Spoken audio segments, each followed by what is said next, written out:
Alors du coup, fixer son tarif, j'en ai parlé plusieurs fois. Je vous ai dit plusieurs fois, ne mettez pas un tarif bas, et je vais le répéter encore une fois parce que je pense que c'est une grave erreur. Donc, on peut avoir la tendance à se dire, je vais mettre un tarif bas au début pour attirer des clients, pour faire mes premières missions. Même là, je pense que c'est pas la bonne chose.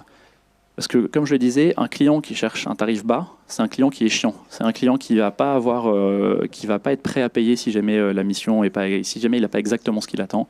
C'est un client qui n'aura pas forcément bien cadré sa mission. C'est un client qui s'attend un peu à travailler avec quelqu'un offshore. Et du coup, si au bout de 3 jours il n'est pas satisfait, il ne va pas vouloir vous payer, ou alors il va faire des allers-retours parce qu'il n'avait pas bien cadré son projet, ça va durer des semaines et des semaines aller-retour. Et en fait, vous allez perdre énormément de temps et énormément d'argent. Donc il faut pas mettre un tarif bas pour attirer des clients pas chers. Vraiment, je ne le recommande pas. La seule façon pour laquelle vous pourriez baisser votre tarif, donc affichez le haut au début, vous pouvez être prêt à baisser votre tarif, mais il faut demander une contrepartie. C'est la règle de base de la négociation, vous ne lâchez rien sans rien. Si quelqu'un vous demande un tarif bas, ok, mais qu'est-ce que vous demandez en contrepartie? Vous demandez à ce qu'il vous laisse une reco ou à ce qu'il puisse être disponible pour que d'autres clients potentiels plus tard lui passent un coup de fil et prennent une référence sur vous. Donc vous échangez ça contre une référence. Vous pouvez lui demander, vous pouvez aussi changer l'offre de service. Si jamais vous avez prévu tel livrable, vous pouvez dire, voilà, ok, tarif plus bas, mais du coup, on fait que 2 jours de SAV au lieu d'une semaine de SAV.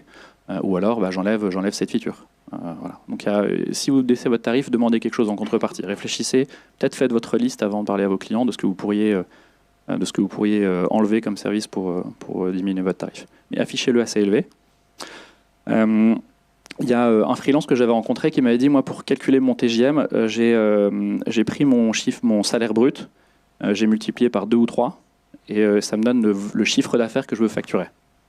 En gros, il avait calculé ça pour toucher à peu près 20-30% de plus que ce qu'il avait quand il était salarié. Parce qu'avec les charges, etc., évidemment, il ne touche pas 2 ou 3 fois plus. Donc ça, c'est des tips, mais vous pouvez demander à des freelances expérimentés aussi comment ils ont fait. Sinon, vous regardez ce que je vais montrer après, les freelancing trends.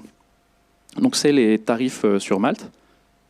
Donc vous regardez le tarif moyen sur Malte par catégorie, par ville, et puis vous mettez un peu plus cher.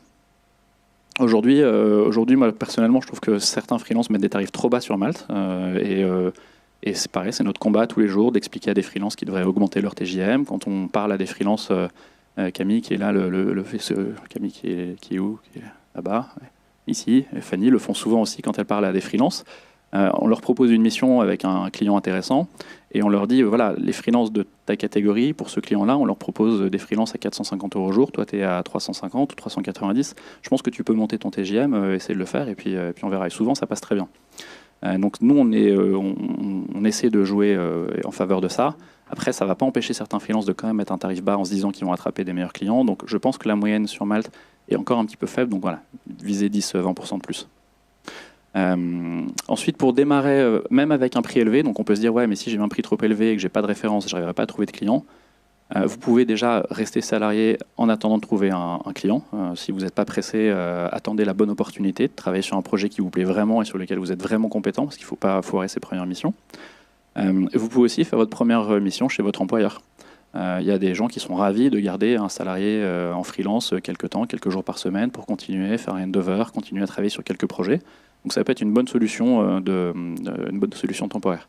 La seule condition, c'est que vous ne fassiez pas une rupture conventionnelle. Parce que si vous faites une rupture conventionnelle, qu'après il y a l'inspection du travail qui voit que vous avez travaillé en freelance, votre employeur prendra un peu cher.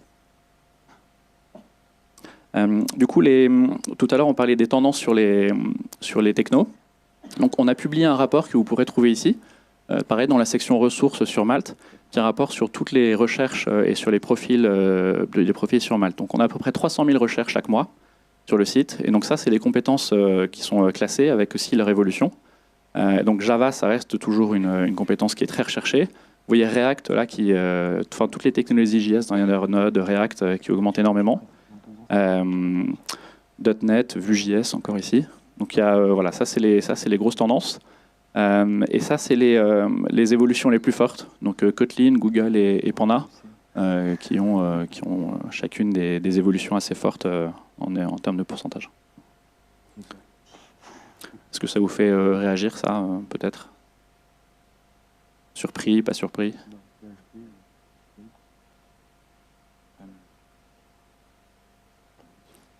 Bon, le rapport complet est disponible sur la plateforme, donc vous pouvez le télécharger, il est hyper complet. Et on va en faire d'autres sur d'autres technos, on va le publier régulièrement. Ça, c'est une analyse assez intéressante sur le cadran. En fait, on a décomposé les technologies en 4 espaces qu'on a classés en fonction du volume de recherche et de l'évolution des recherches. Donc en gros, ici, vous avez des technos qui sont déjà des gros volumes et qui sont en plus en forte évolution. Donc c'est vraiment des technos leaders sur lesquels aujourd'hui il y a beaucoup de demandes et en plus ça continue à croître énormément. React, Node, Angular, Python, c'est ce que je vous mentionnais tout à l'heure. Là ici à gauche, c'est plutôt les technos qui sont déjà établis. Donc le volume est moins important, mais elles sont déjà fortement établies et voilà, elles sont en faible croissance, mais elles sont quand même déjà bien représentées. Et là ici, c'est les technos en devenir, c'est-à-dire petit volume, mais très grosse croissance. Donc on a beaucoup de choses sur le cloud et sur la data. Et à gauche, c'est plutôt les technos un peu en perte de vitesse, donc elles ont un peu moins de volume et une progression un peu moins forte. Ça pareil, je vous invite à aller sur Malte pour choisir votre prochain module à étudier. Et enfin, les tarifs.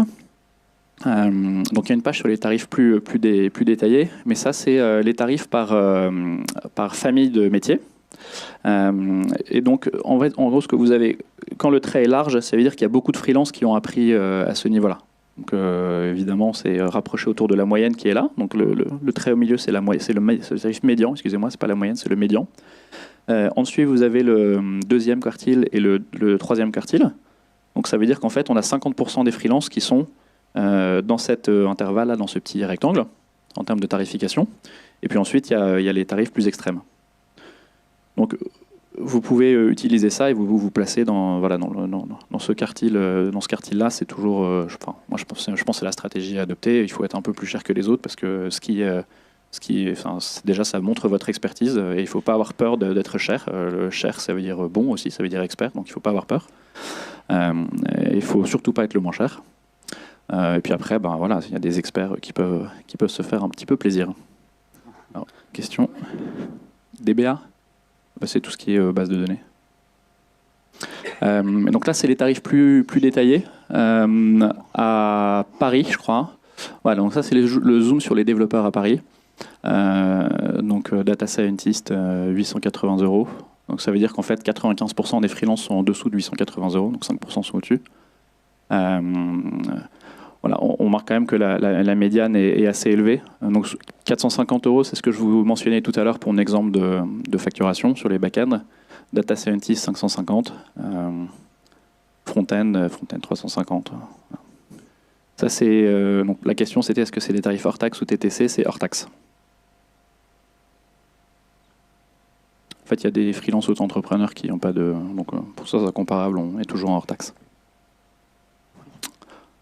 Et donc, encore une fois, n'hésitez pas à aller le regarder sur le site en plus de détails. Vous pouvez aussi parcourir, il n'y a pas besoin de s'inscrire pour regarder les profils des freelances sur Malte. Enfin, s'il faut quand même laisser votre mail. Mais vous n'êtes pas obligé de créer un profil, donc n'hésitez pas à aller regarder quelques profils et parcourir vos recherches. Regardez des profils qui marchent bien, voir à quel prix ils sont et aussi comment est-ce qu'ils ont exprimé leurs expériences. Si vous décidez de vous faire un profil, assistez aussi aux webinars qu'on organise régulièrement. On donne plein d'informations sur les petits tips pour optimiser son profil, auxquels je ne reviendrai pas ici aujourd'hui parce qu'on n'a pas beaucoup de temps. Alors, on va regarder s'il y a 2-3 questions avant de passer à la partie commerciale.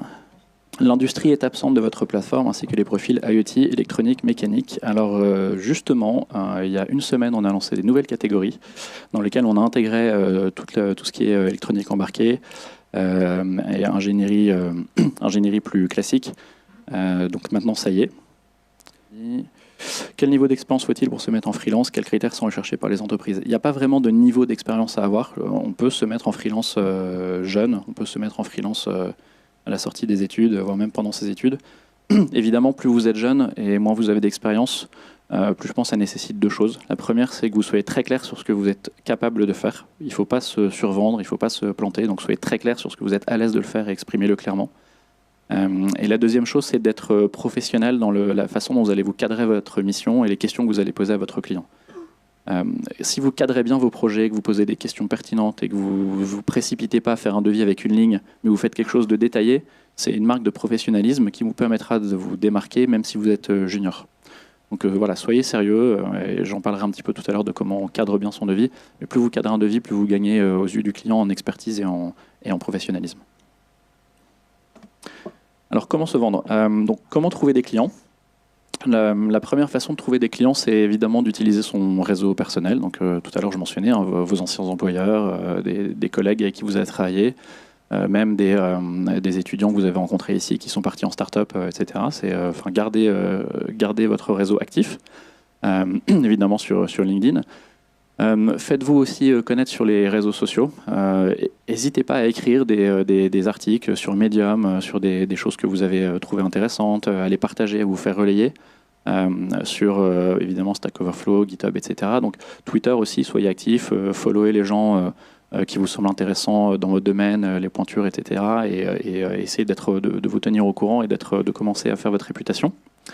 Ce que je recommande aussi, moi, c'est de vous équiper d'un mini CRM.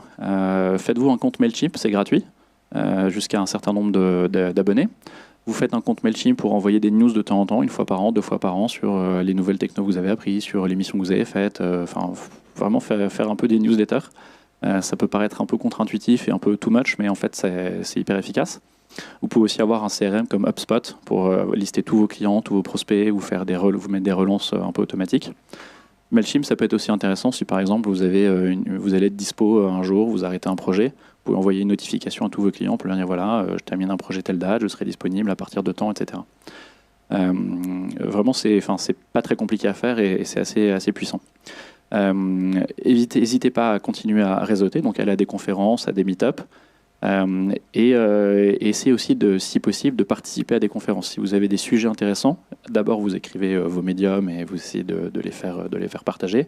Et ensuite, soumettez-les à des conférences comme Mixit, comme Devox, etc. Bon, là, c'est des niveaux assez élevés, mais vous pouvez aussi proposer des sujets pour des meet-up, par exemple. Tous les organisateurs de meet-up cherchent plus des présentateurs et des conférences que des lieux. Donc si vous avez un sujet sur lequel vous pensez apporter de la valeur ou vous trouvez intéressant, n'hésitez pas à le proposer à des organisateurs de meet-up. Donc ça, c'est tout ce que vous pouvez faire de votre côté. Ensuite, sur ce que vous pouvez faire du coup pour trouver des clients, évidemment, il y a LinkedIn. Vous pouvez aussi vous mettre des alertes sur Twitter pour voir des gens qui recherchent votre techno. Par exemple, vous mettez des alertes sur recherche Java et sur Twitter et vous avez les gens qui recherchent, vous pouvez répondre. Sur LinkedIn aussi. Ensuite, vous inscrire sur des plateformes. Donc évidemment, vous inscrire sur Malte. Le gros avantage de vous inscrire sur Malte, c'est que c'est une plateforme qui est très ouverte. Donc votre profil sur Malte, il sera accessible partout comme sur LinkedIn. Donc toute mission que vous faites sur Malte, toutes les recommandations que vous avez, tout le chiffre d'affaires que vous cumulez, etc., toutes les informations que vous mettez, votre portfolio, c'est accessible partout. L'inconvénient des autres plateformes, c'est que c'est des modèles plus fermés. Donc il n'y a que la plateforme qui en bénéficie, votre profil n'est pas public. C'est ça qui aujourd'hui fait qu'on est leader en France, c'est qu'on a une plateforme ouverte qui vous permet aujourd'hui d'avoir un profil LinkedIn pour votre vie plus professionnelle, plus classique, et un profil sur Malte pour avoir votre vie de freelance avec votre TJM, votre dispo, etc. Donc les autres acteurs aujourd'hui en France qui marchent bien, nos concurrents, c'est crème de la crème, qui était beaucoup plus sur les étudiants à l'origine. C'était vraiment des étudiants qui travaillaient pour des clients. Ils ont un peu pivoté parce qu'évidemment les étudiants grandissent. Et donc maintenant ils sont plus proches de nous. Comet qui est spécialisé sur tech et data, donc il n'y a pas d'UX comme sur Malte, du UX designer ou de consultant marketing. Ils sont plutôt orientés grand compte et un modèle fermé, c'est-à-dire que les clients postent un job et c'est eux, l'équipe de Comet ensuite qui va chercher dans son réseau. Et il y a aussi Yos qui a été créé par Adecco, qui est plutôt focus grand compte également. Ensuite il y a les profils offshore. Les plateformes offshore, excusez-moi. Donc moi, je vous conseille de ne pas aller sur ces plateformes parce que c'est pas hyper quali, sauf TopTal à la limite. Vous pouvez y aller si jamais vous faites, si vous voyagez. Si vous êtes digital nomade, comme on dit, ça peut être intéressant d'être sur ces plateformes qui de toute façon sont plutôt pour des missions en remote. Donc TopTal, par exemple, c'est pas mal. Ils vous font passer des tests à l'entrée, donc je ne sais pas quel niveau c'est, ou Upwork. Ensuite, donc, petit conseil, en fait, quand vous serez freelance, vous serez chef d'entreprise. Et chef d'entreprise, ça veut dire qu'il faut aussi faire du commercial, il ne faut pas avoir peur de ça. C'est normal, en fait, le commerce dans le monde, il n'y a rien qui se vend tout seul. Un de nos fondateurs au début disait toujours que si jamais le produit était bien fait, il n'y aurait pas besoin de commerciaux. Je pense que c'est complètement faux. Et donc il faut que vous soyez aussi un peu commercial. Ça veut dire que vous vous outillez avec, comme je disais, Mailchimp, etc. Et faites des suivis quand un client vous contacte et que vous lui envoyez un message. S'il ne répond pas, c'est normal. 80% des gens ne répondent pas au premier message, mais par contre, 80% des commerciaux abandonnent la prospection après le premier message. Donc vous voyez, en fait, si vous faites 2 ou 3 relances, il n'y a pas beaucoup de monde qui le fait. Donc n'hésitez pas à faire des relances avec votre client, des follow-up par mail. Vous le faites une relance une semaine après pour savoir où est-ce qu'il en est de son choix, qu'est-ce qu'il a pensé de votre proposition, s'il y a des choses à ajuster, et il va vous répondre. Mais si vous ne vous faites pas, c'est sûr que vous n'aurez jamais de réponse. Et puis, donc, restez dans le top of mind de vos clients, j'en parlais un petit peu, c'est envoyer des mailings à vos clients quand vous êtes disponible, envoyer de temps en temps des cartes de vœux, envoyer des goodies, on en a plein ici. Bon, quand vous êtes freelance, c'est un peu plus compliqué, mais... et puis, faites aussi savoir quand vous avez des recommandations ou quand vous voulez faire des études de cas. Si vous faites des missions top, vous pouvez, si vous faites une mission top via Malte, rentrer en contact avec notre équipe pour qu'on fasse un cas client sur vous et qu'on publie. On est toujours dispo pour faire ça, et surtout si c'est des missions intéressantes avec des clients un peu sympas. Alors, il faut aussi adapter votre discours au type de client que vous avez en face. Je ne vais pas aller très longtemps là-dessus parce que on ne fait pas un cours d'école de commerce, mais je pense que c'est quand même important que vous vous rendiez compte que tous les clients ne sont pas pareils et que du coup, il faut aussi adapter votre offre et votre discours et votre proposition aux clients que vous avez en face. Et donc, il y a 5 typologies de clients. Il y a celui qui compare les prix. Lui, il veut tout comprendre, et donc il faut des détails précis et bien détailler votre tarification pour qu'il comprenne bien comment c'est fait le prix. Ça va être aussi parfois un peu le client un peu chiant, pas cher, donc faut bien détecter si vraiment il cherche du low cost ou pas. Il y a le client, le boss, lui qui veut juste un truc qui soit clair, qui soit rapide, que vous le rassuriez sur le fait que ça va être maîtrisé et qui veut faire confiance. Il faut que ça soit rapide. C'est lui qui va avoir tendance à pas vous répondre. Donc c'est lui qu'il faut relancer en avançant et en lui envoyant des news de temps en temps, en lui expliquant où est-ce que ça en est. Voilà, lui c'est quelqu'un qui est très pressé et qu'il faut rassurer, mais si vous faites confiance, après ça roulera tout seul. Donc le client discount, celui qu'il faut fuir. Le client loyal, c'est celui qui est plus basé sur l'humain. Qui va être un peu plus peut-être un peu plus chaleureux.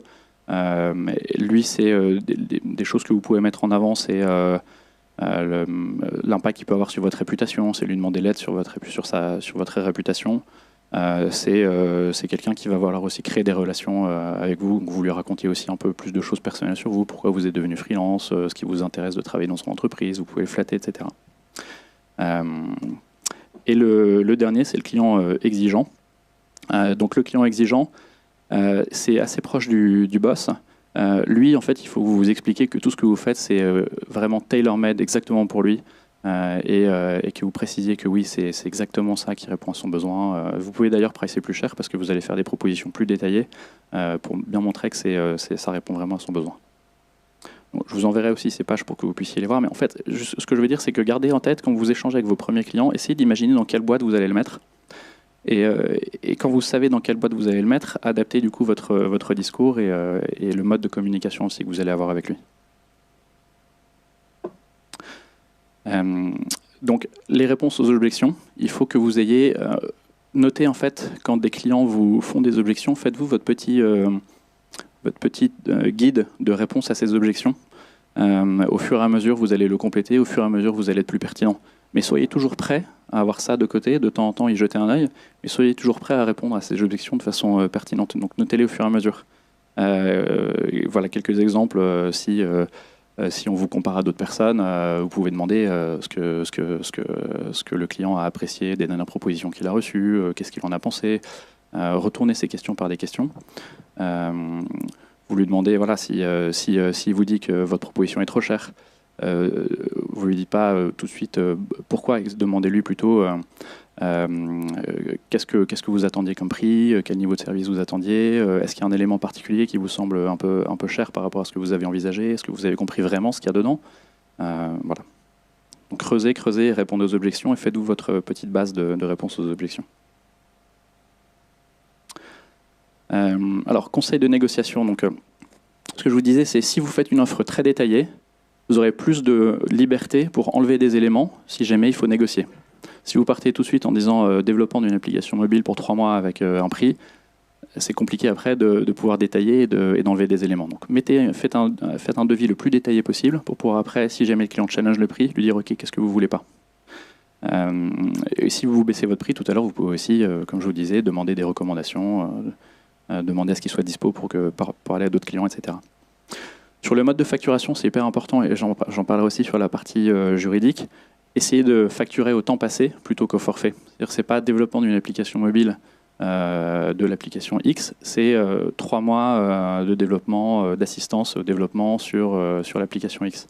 Ça change beaucoup de choses parce que si au bout de 3 mois le client n'est pas satisfait, dans un mode au forfait, c'est difficile de s'en sortir. Il faut continuer, il faut faire des allers-retours. S'il n'a pas fait un cahier des charges très précis, il va challenger et vous allez vous embourber. Dans une facturation qui est clairement au temps passé, c'est beaucoup plus simple parce que vous l'assistez pendant 3 mois comme si vous rejoigniez son équipe en tant que salarié et donc vous facturez uniquement au temps passé. L'avantage en fait que lui peut avoir, c'est du coup il n'a pas besoin de faire un cahier des charges très précis. Si quelqu'un vous dit non, moi je veux que ça soit un engagement au forfait, je lui dis très bien, faites-moi un cahier des charges extrêmement détaillé et là je vous ferai un prix adapté. Généralement il aura la flemme et il va finir par dire ok, on fait en régie. Si jamais il y a d'autres intervenants, de toute façon, exigez la régie. C'est facile à expliquer. Non, il y a d'autres personnes qui interviennent sur le projet. Moi, je suis freelance. Ce que je vends, c'est mon temps. Si jamais le projet déborde, c'est du temps que je ne pourrais pas facturer à d'autres clients. Donc, je ne peux pas facturer au forfait. S'il y a d'autres intervenants, on peut pas, je sais pas, ça peut déraper en termes de timing parce que vous allez mettre trop de temps à répondre, parce que vous n'allez pas envoyer les bons éléments au bon moment, parce que d'autres développeurs chez vous ou d'autres freelances vont prendre du retard, donc je ne peux pas facturer en forfait dans des conditions comme ça, il faut être très ferme là-dessus. Sinon c'est vraiment c'est la porte ouverte aux emmerdes. Vous pouvez aussi demander au client de s'engager sur un volume ou de s'engager sur une durée pour baisser le prix. Voilà. C'est d'autres exemples de négo. Le client qui veut toujours rapide et pas cher du tout, moi ce que je vous suggère c'est de lui envoyer ce dessin et que vous lui demandez quel niveau de service il souhaite. On veut toujours, les clients voudront toujours quelque chose de très rapide, ils voudront toujours pas cher. Donc voilà, il faut juste leur dire oui, très bien, c'est possible. Moi, je peux vous faire un truc rapide et pas cher. Après, est-ce que ça va vraiment répondre à votre exigence? Réfléchissez, quoi.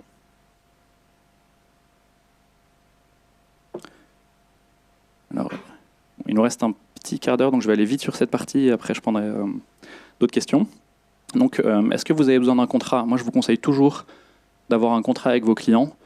Essayez d'avoir un contrat type que vous avez de côté. Il y a des contrats très simples et c'est pas très compliqué, mais envoyer une proposition de contrat au client, c'est un signe aussi de sérieux. Et vous lui expliquez, voilà, ce contrat, c'est pour vous protéger aussi, c'est la cession des droits, c'est l'engagement sur la confidentialité, c'est m'autoriser moi à utiliser votre marque comme référence pour mes clients, ça fixe, est-ce que c'est de la régie du forfait, donc il faut toujours un contrat. Aujourd'hui, légalement en France, un contrat oral vaut contrat. Donc juste, voilà, on stoppe dans la main chez votre appli pour 15 000 €, c'est un contrat. Après, c'est plus difficile de se baser là-dessus si jamais il y a un problème. Donc moi, je vous conseille toujours d'envoyer une version papier.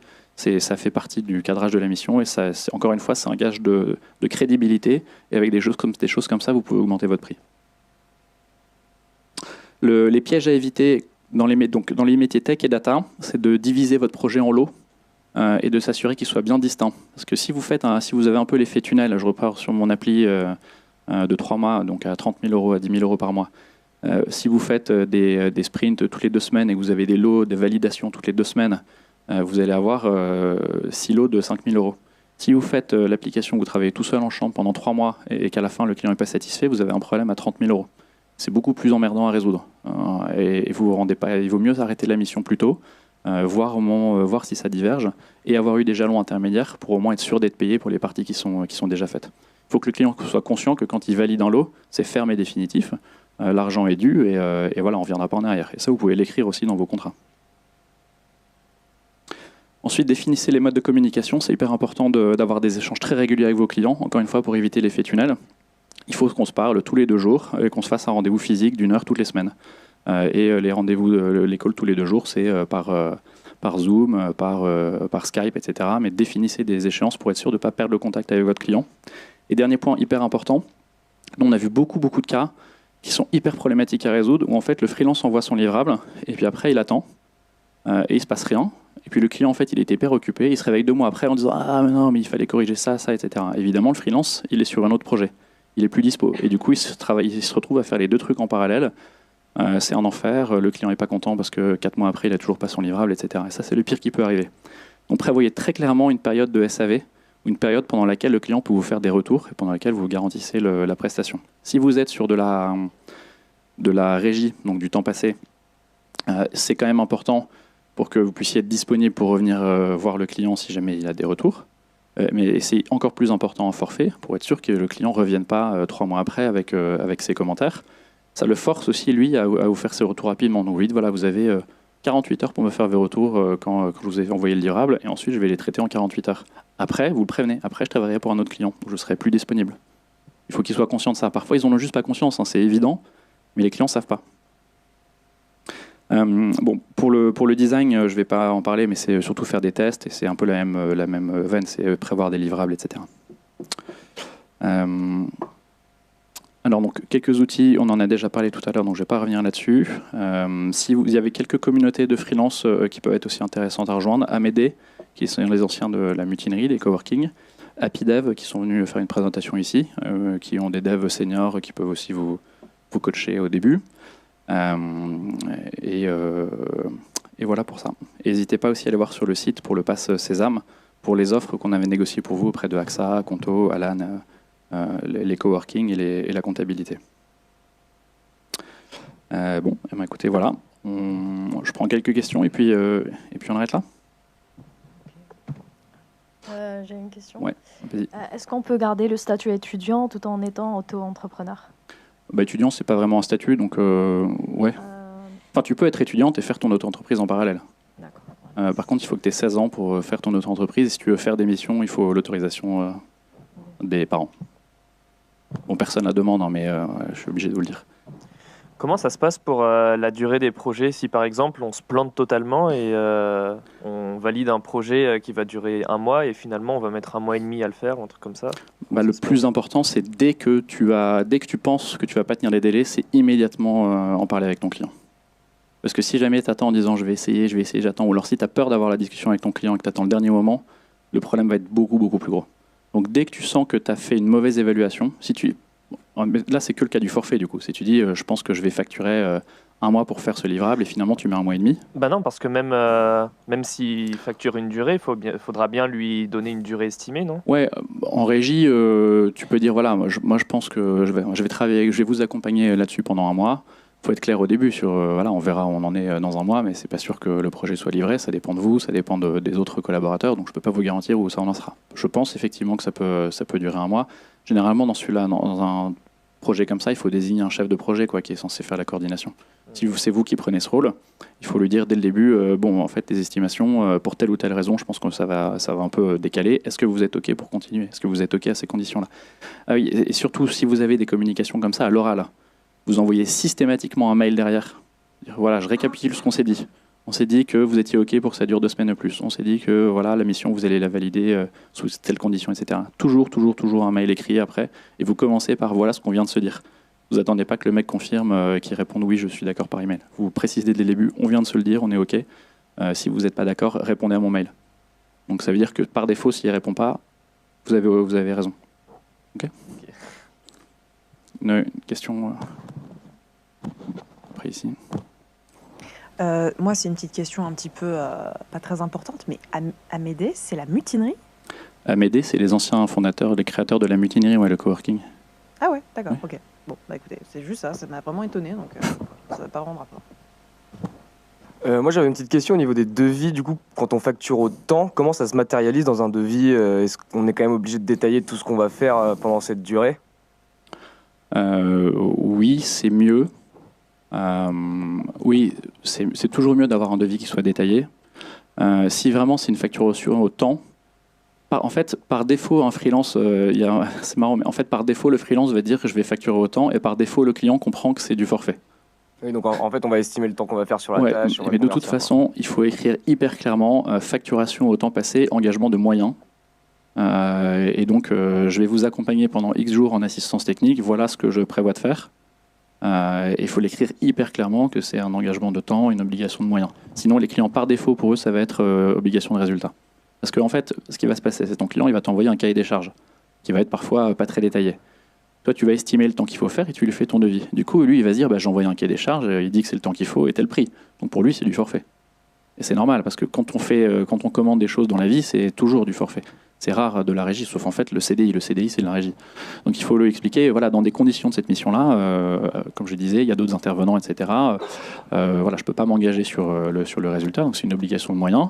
Obligation de moyens, ça veut dire aussi contrat flexible pour vous. Donc si vous n'êtes pas satisfait au bout de 2 jours, bah, vous payez que le temps passé.